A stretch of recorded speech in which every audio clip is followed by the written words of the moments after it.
Hello everyone, welcome to my quantum computing video, episode 1. So we're going to go to Jupyter Notebooks, and we're just going to open a notebook.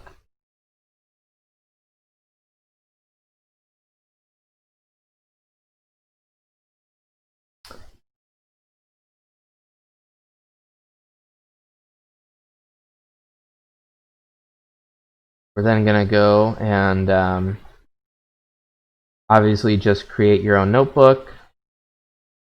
I need to find one class.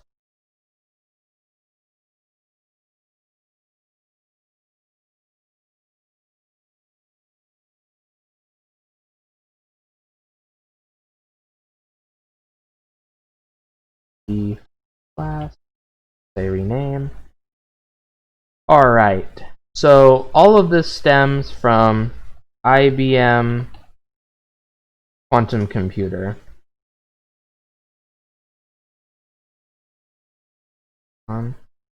And you can launch the IBM Quantum Experience. So basically, you go to their website and you can create an account and get a key to access various quantum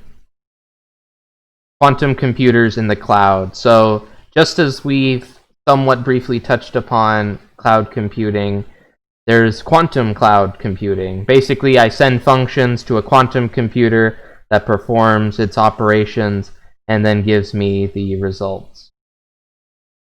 So, let's begin. Today's video is mostly making a computer give me predictions on what qubits we should have.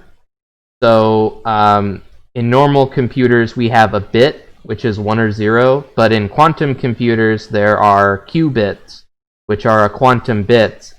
Not only can it be 0 and 1, it can also be both. So today we're just going to say, create a circuit using 2 bits and 2 regular bits, and then give me the results on the probabilities for what those bits are after some operations are performed on them. So first we're going to import Qiskit as Q. So Qiskit is the main package that I'll show you how to download in the first video, and it's the main package we're going to be using for our quantum tutorials. And we're going to say from Qiskit import IBMQ, and we're going to say IBMQ.load _ account parentheses. And then we're going to do %, matplotlib inline. For those of you who are using this tutorial outside of Jupyter Notebooks, you don't need this. So you can ignore this if you're performing this in some other Python IDE other than Jupyter. So we import Qiskit, and then we say IBM.load account. This loads the credentials for us to send instructions to IBM's quantum computer in the cloud. And while that's running, let me make sure it's recording. It is. And so once that's done, we're going to create an object called circuit, and we're going to set it equal to Q dot, and if you're lazy, you can press tab. Actually, I have to wait for the package to load. But we're basically saying object circuit equal to Q dot quantum circuit parentheses 2, 2. And so what this says is we want to create an object that has 2 bits and 2 regular bits. So we're going to manipulate 2 bits in the quantum computer. And then we're going to say circuit dot x parentheses 0, and then circuit dot cx parentheses 0, 1. Alright, so what did we just do? So circuit.x is a NOT gate, which basically so qubits start at 0 by default. However, when we say NOT gate, that says flip the value at the beginning. So before all this, in our circuit, so in the circuit, we have 0, 0 for qubits.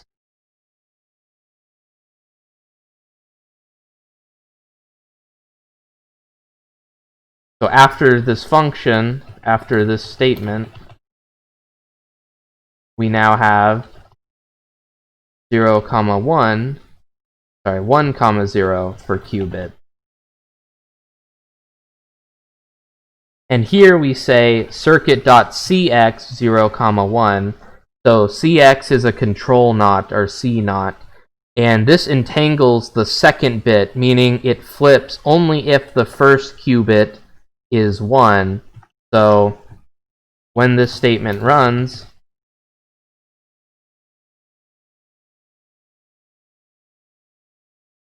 it checks for value of first qubit. Value of first qubit. And if is 1, then second qubit is also now 1. Then you shift enter. Quantum circuit. Did I misspell it? Q.quantum circuit. Oh, I misspelled it. Sorry about that. Alright, that means it's been done. So now I want to display, oh, hold on.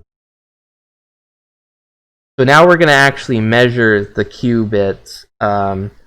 First we say circuit.measure, parentheses, 0, 1, comma, brackets, 0, 1. So they both have brackets.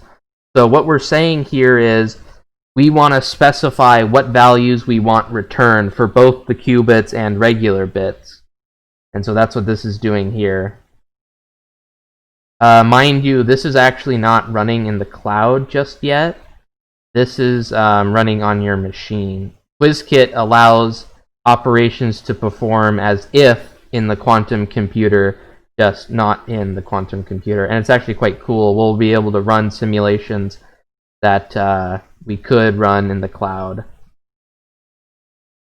And now we're going to draw or print the circuit. So we say circuit.draw parentheses. And here we have the x value for qubit 1, and we have the NOT gate for qubit 1, which means it depends on the value of the first qubit, what the second qubit will be, and then their measurements, meaning what they could be. You can also make a different representation with matplotlib. We say circuit.draw parentheses output equal to quotes MPL. And so it's the same thing, the x being the x, and then or the NOT gate. Actually, no, this is the NOT gate.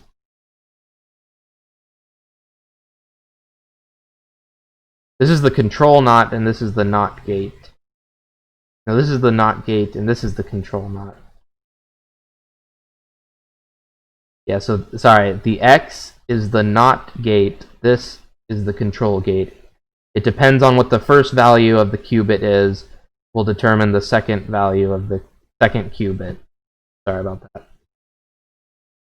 And so that's just another prettier representation.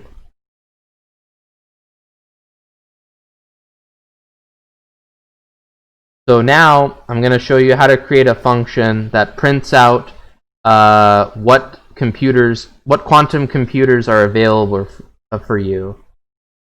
So we say provider. We create an object called provider, and we set it equal to ibmq.get_provider, parentheses, in quotes, ibm-q, all in lowercase.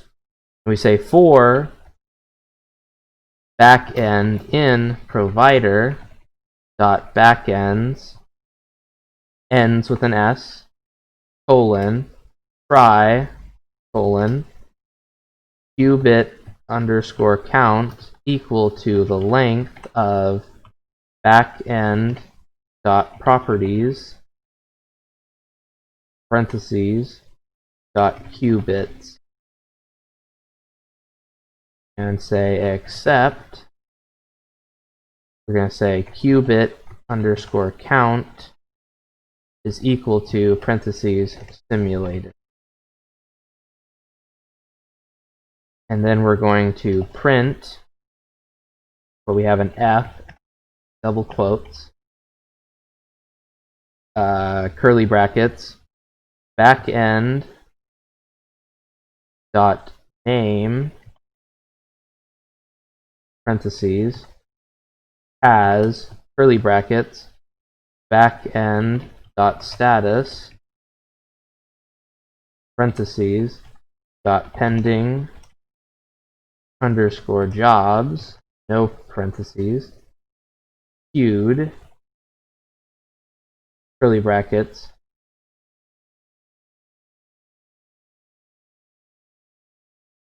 qubit underscore count, and outside of that, qubit. And shift enter. Let's see if that runs. Alright, so here's our output. So it's a little different. I'd have to sign out, but here are the available quantum computers around the world that you can access at any time.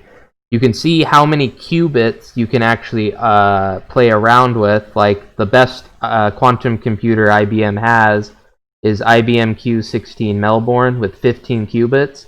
And you see the Q is how many people are trying to run something in this computer at a time. So 6 other people are trying to run some command before me.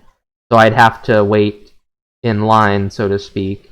But there are computers with less qubits that are either fully occupied or not at all. This all depends on the time of day and where you're actually using this. But this is a cool function that displays all the quantum computers, how many Qs they have, and how many qubits. So you can see IBM Q Vigo, it has no Qs and 5 bits, so we'll probably just use that. And then I'm going to show you how to see where in the queue you are when you go to run your code. So we say from Qiskit import from Qiskit.tools.monitor import job underscore monitor. And then we create an object called backend again, set it equal to provider dot get underscore backend IBMQ underscore Vigo. We create an object called job and set it equal to q.execute parentheses circuit, our circuit, comma, backend equal to backend, comma, shots equal to 500, and then we say job underscore monitor parentheses job. Okay, so we're saying send our circuit or our code into IBM Vigo, and show what queue we're in and perform the job. So Shift Enter, and it will display job is being validated.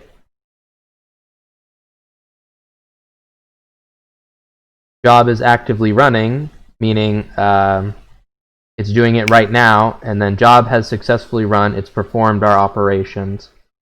And so now we're going to see what our qubits are. So basically what we were telling the machine to do is give us 2 qubits, run these 2 operations with the first qubit being a 1 and the second qubit should also shift to 1.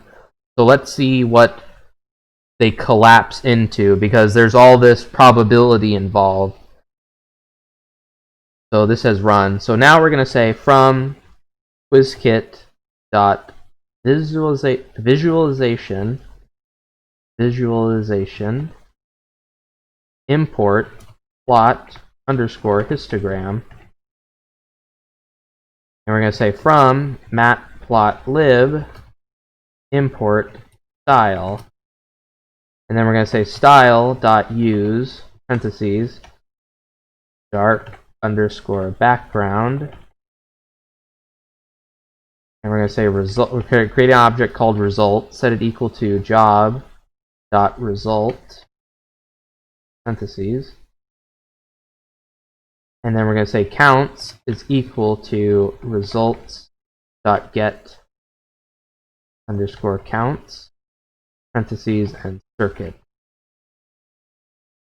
And then we're going to say plot underscore histogram in brackets counts. Results is not defined. Did that in the tutorial too. Alright, so here we see the probability. So basically we wanted 1, 1 because we said change the first qubit to a 1 and then perform a statement that says if the first qubit is a 1, then the second one should be a 1. And so the probability is 91% that they're both 1, 1. However, what are these values? So obviously I don't want to get too involved in the quantum aspects of things, but there's something called quantum noise, and basically these machines don't work perfectly every time with every execution.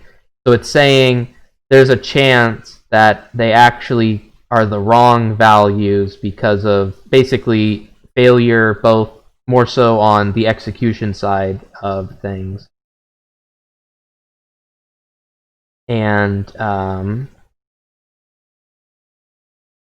oh, I forgot to mention, so here we just said import job monitor to see what was being run. We sent the code into IBM Vigo, and here we're saying execute our circuit, set backend equal to backend, meaning what quantum computer we want to use, and shots equal to 500. So what we're saying in the code is predict 500 times what the quantum qubits, or the qubits, collapse into. And so it's kind of like machine learning. I can kind of increase it. Let me set it to 1,000. Job is being validated.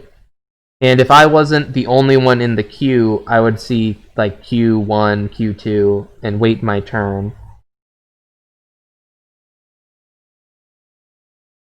Job is actively running. Job is successfully run again. And you can see our probability has gone up. So it's almost like machine learning in a way that we can change the amount of shots and the values will change. Alright, so we're now going to, I told you in the beginning, you may not always have space to actually run your code. However, Qiskit comes with functions and functions and classes that allow us to execute our code as if it was in a quantum computer locally on our machine.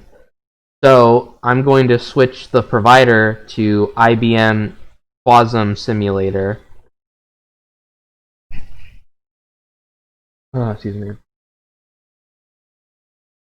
Which is actually, so the IBM Quasum simulator is in the cloud. Is in the cloud, but it's actually not a quantum computer. I don't think. I think it's just a normal computer that acts like one. Yeah, up to 32 qubits. Really?